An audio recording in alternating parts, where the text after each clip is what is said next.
হুমায়ুন আহমেদ একদিন দাঁড়িয়ে আছেন, দেখলেন আহমদ ছফা রিকশায় করে যাচ্ছেন, শুকনো মুখ। হুমায়ুন আহমেদ জিজ্ঞেস করলেন, ছফা ভাই কি ব্যাপার?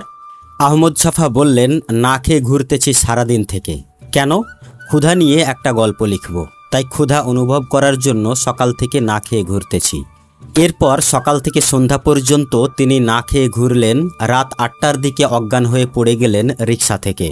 হুমায়ুন আহমেদ তাঁর সম্পর্কে লিখেছিলেন, আমি আমার যৌবনে হন্টন পীরের মতো একজনকে পেয়েছিলাম। আমরা দল বেঁধে তার পেছনে হাঁটতাম।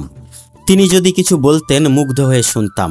গভীর রাতে নীলক্ষেত এলাকায় তিনি হাঁটতে হাঁটতে আবেগে অধীর হয়ে 2 হাত তুলে চিৎকার করতেন, আমার বাংলাদেশ, আমার বাংলাদেশ।